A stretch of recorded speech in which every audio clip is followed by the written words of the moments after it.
જિલ્લાના ધરમપુરમાં બેંકમાં એક દિવ્યાંગ ગ્રાહક સાથે ઠગાઈની ઘટના બની છે।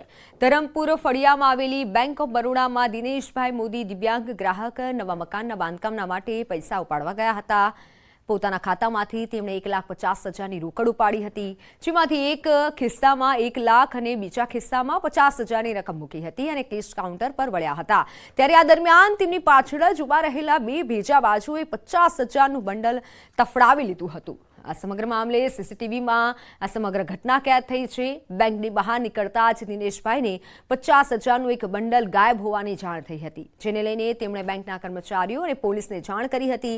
પોલીસે સમગ્ર મામલાની નોંધ લઈ સીસીટીવીના આધારે આરોપીને શોધવા કવાયત હાથ ધરી છે। ગડબડના ઇલાજ માટે જો તમે ઈનો ખાતા હોવ તો ચેતી જજો। આ ઈનો પેટમાં ગડબડનો ઇલાજ નહીં પરંતુ ઉલટાનું ગડબડ કરી શકે છે। નકલી દારૂ, નકલી મસાલા, નકલી શેમ્પૂ, સાબુત બાદ પણ હવે સુરતમાંથી નકલી ઈનો ઝડપાયું છે। સુરત ગ્રામ્યમાંથી નકલી ઈનો સોડા બનાવવાનું કૌભાંડ ઝડપાયું છે। સુરત ગ્રામ્ય એલસીબી પોલીસે આ કૌભાંડને ઝડપી પાડ્યું છે। પારડી ગામે આવેલા નેશનલ ઇન્ડસ્ટ્રીયલ એસ્ટેટના ગોડાઉનમાં અને ઘલુડી ગામની હદમાં પિનલ રેસિડેન્સના એક મકાનમાંથી ડુપ્લિકેટ ઝડપી પડાયું છે। નકલી ઈનો બનાવવાના 2 લોકોને પોલીસે રંગે હાથે ઝડપી લીધો છે। એટલું જ નહીં, આ સાથે નકલી અગરબત્તી જથ્થો પણ ઝડપાયો છે। પોલીસે ઈનો પાઉચ પેકિંગ કરવા માટેનું એસેમ્બલ પેકિંગ અને સાથે જ મશીન પાઉચ માટેનું એર મશીન અને ઈનોના 17,000થી પણ વધુ પાઉચ જપ્ત કર્યા છે। એટલે આમ કુલ મળી પોલીસે 10,34,000થી વધુનો મુદ્દામાલ કબજે કરી 4 જેટલા લોકોની ધરપકડ કરી છે, જ્યારે 2 લોકોને વોન્ટેડ જાહેર કરવામાં આવ્યા છે। ઈનો જથ્થો મળી આવ્યો તેમજ 2 ઈસમો મળી આવેલા અને તેમની પૂછપરછ કરતા વધારાનો જથ્થો ત્યાંથી આગળ પિનલ રેસિડેન્સીમાં મળી આવેલ। કુલ 4 ઈસમોની ધરપકડ કરવામાં આવેલ છે। રાજ્ય પ્રાથમિક શિક્ષક સંઘની રજૂઆત। શિક્ષણ મંત્રીએ પ્રાથમિક શિક્ષકોના બદલે કેમ્પ કરવા રજૂઆત કરી છે। ટાટ બદલીના નિયમો જાહેર કરવા માટે માંગ કરાઈ છે। શિક્ષણ વિભાગે નિયમો જાહેર ન કરાતા શિક્ષકોમાં રોષ છે। ગુજરાત રાજ્ય પ્રાથમિક શિક્ષક સંઘે રજૂઆત કરી છે। ગાંધીનગર ખાતે રજૂઆત કરી પ્રાથમિક શિક્ષકોની બદલીના કેમ્પ કરવા માટે આ મહત્વની રજૂઆત કરાઈ છે। ટાટ બદલીના નિયમો જાહેર કરવા માટે પણ માંગ કરવામાં આવી છે। ગુજરાત રાજ્ય પ્રાથમિક શિક્ષક સંઘે આ મહત્વની રજૂઆત કરી છે।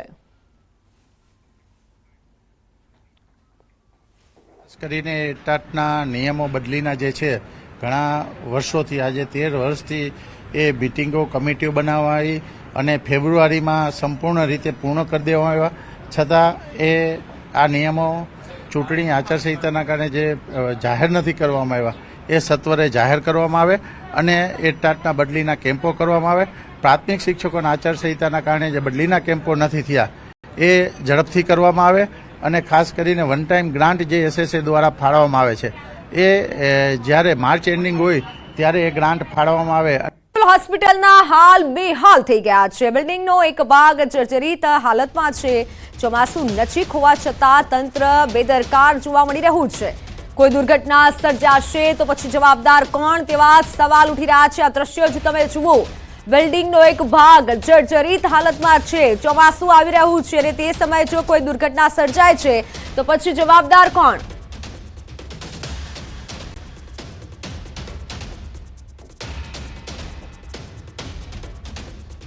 તો રાજકોટથી મારી સાથે સંવાદદાતા હાર્દિક જોડાઈ ચૂક્યા છે। હાર્દિક, તમારી પાછળના જ આ દ્રશ્યો છે કે જો આ બિલ્ડિંગ પડે તો જવાબદાર કોણ? સિવિલ તંત્રની બેદરકારી છે આ?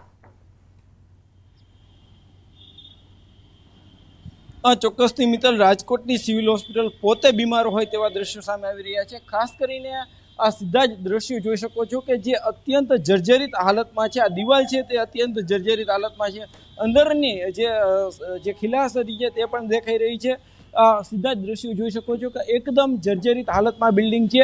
આ બિલ્ડિંગ છે તે સિવિલ અધિક્ષક જે બેસે છે તેમની બિલકુલ બાજુની બિલ્ડિંગ છે, પણ માત્ર આ એક જ દિવાલ કે આ એક જ બિલ્ડિંગ એવી નથી કે જે આ જર્જરિત હાલતમાં છે। આવી જે છે અલગ અલગ જર્જરિત હાલતમાં બિલ્ડિંગ છે। ખાસ કરીને વાત કરવામાં આવે તો આપ અન્ય દ્રશ્યો પણ જોઈ શકો છો કે જે આ પોપડું છે તે કોઈ પણ સમયે પડી શકે છે, કોઈ પણ સમયે તે દુર્ઘટના સર્જી શકે છે. એનાથીને પણ વિશેષ દ્રશ્યો હું આપણને બતાવવા માંગીશ. ખાસ કરીને આ જે ભાગ છે, આ જે દિવાલની અંદરનો ભાગ છે, પરંતુ ક્યાંક ને ક્યાંક આ જે ભાગ છે તે બહાર નીકળી ચૂક્યો છે. કોઈ પણ સમયે આ જે ભાગ છે એકદમ હાથેથી જે ખરી શકે તેવી હાલત છે. આપ દ્રશ્યો જોઈ શકો છો. એટલું જ નહીં, આ જે છાજલી છે, જે આ છત છે તે એકદમ જર્જરિત હાલતમાં છે. ખાસ કરીને આપ દ્રશ્યો જોઈ શકો છો. રાજકોટ સિવિલ હોસ્પિટલમાં જે છે અવારનવાર દર્દીઓ આવતા હોય છે. ઘણા દર્દીઓ છે તે સિવિલ અધિક્ષકની મુલાકાતે પણ જતા હોય છે. આ સ્ટોર રૂમ છે, સ્ટોર રૂમની અંદર પણ જે છે લાખો રૂપિયાની દવાઓ પણ પડેલી છે.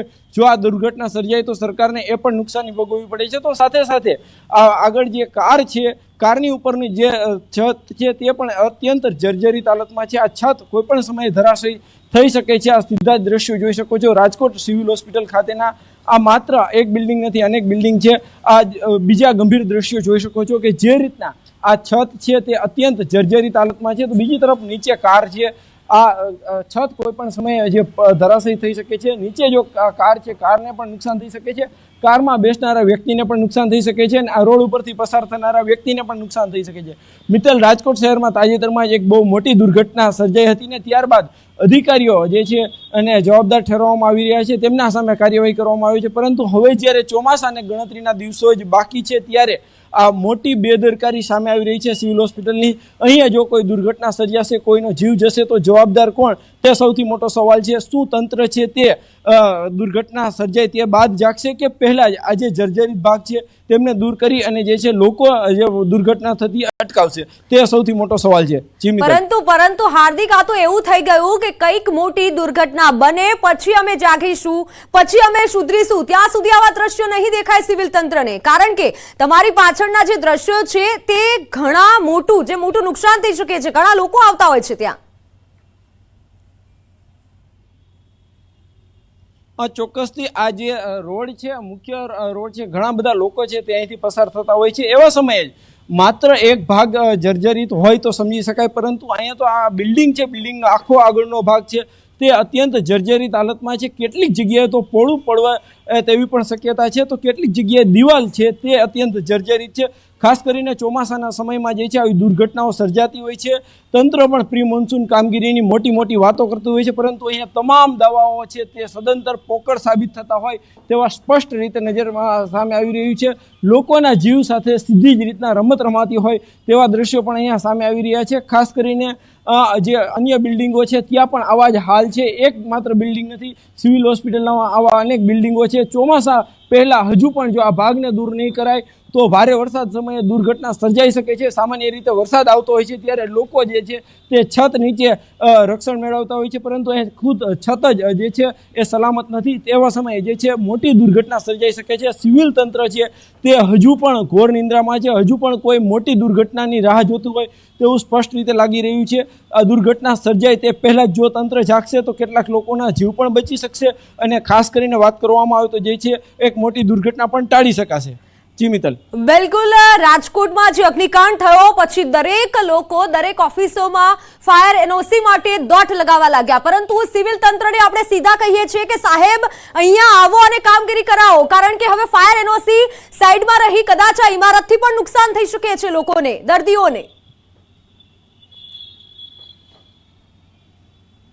મિત્તલ, બીજી મહત્વની બાબત જણાવી દઈશ કે આજે સિવિલ અધિક્ષકની જે કચેરી છે ત્યાં ફાયર એનઓસી પણ નથી. તે પણ સૌથી મોટી ગંભીર બેદરકારી આવી છે. હવે જ્યારે અગ્નિકાંડ જેવી મોટી ઘટના સર્જાઈ છે ત્યારે હવે અપ્લાય કરવામાં આવી રહ્યું છે. આ જે સિવિલ અધિક્ષક છે તે આ કચેરીમાં બેસે છે. આ કચેરીમાં પણ કે ફાયર એનઓસી નથી, તો બીજી તરફ બિલ્ડિંગ પણ જર્જરિત હાલતમાં છે. ખુદ જે હું કેમેરામેનને પણ વિનંતી કરીશ કે સિવિલ અધિક્ષક જે કચેરીમાં બેસે છે ત્યાંના પણ હાલ બેહાલ છે. ત્યાં પણ ખુદ સિવિલ અધિક્ષકના જીવને પણ જોખમ છે. તે જે બિલ્ડિંગમાં બેસે છે ત્યાંની જે બારીનો ભાગ છે તે અત્યંત જર્જરિત હાલતમાં છે. એક તરફ ન તો ફાયર એનઓસી છે આ બિલ્ડિંગ માટે, તો ન તો બીજી તરફ જે છે એ કોઈ સુરક્ષા છે. ખુદ જે છે અનેક ભાગ છે, આ દ્રશ્યોમાં પણ આપણે બતાવી ચૂક્યા છીએ કે માત્ર એક બિલ્ડિંગ નહીં, અનેક બિલ્ડિંગ છે જ્યાં ભાગ જે છે જર્જરિત હાલતમાં છે. જે રીતના આપ દ્રશ્યો જોઈ શકો છો કે જે બિલ્ડિંગમાં ખુદ સિવિલ અધિક્ષક બેસે છે તે પણ જર્જરિત હાલતમાં છે. ત્યારે અહીંયા જે છે સૌથી મોટો સવાલ એ છે કે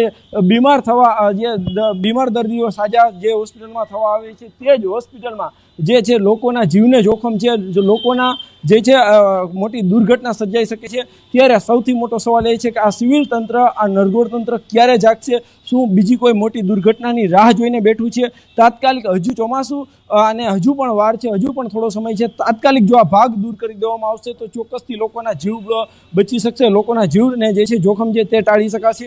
પરંતુ વાત કરવામાં આવે તો આ માત્ર તાત્કાલિક આ જે ભાગ છે તે તાત્કાલિક જે છે આટલો જર્જરિત નથી થયો, તે ઘણા સમયથી થયો છે, પરંતુ હજુ સુધી તંત્રના ધ્યાને નથી આવ્યું. ત્યારે હવે તંત્ર તાત્કાલિક આ કામગીરી કરે તેવું લોકો પણ ઈચ્છી રહ્યા છે. જી બિલકુલ, હાર્દિક આભાર માહિતી બદલ. સાહેબ, આ દ્રશ્યો તમે જોઈ લો, બીજા બધાનું તો ઠીક, પરંતુ તમારા જીવને પણ જોખમ છે. આ સિવિલ તંત્રની બેદરકારી કહી શકાય. એક તરફ ચોમાસું નજીક છે અને આ બિલ્ડિંગની હાલત તમે જુઓ, બિલ્ડિંગ જ ખુદ બીમાર છે. સિવિલ અધિક્ષક તમારે સમગ્ર દ્રશ્ય જોવા જોઈએ, કારણ કે દુર્ઘટના થતી હોય છે છતાં પણ આપણે નથી સુધરતા.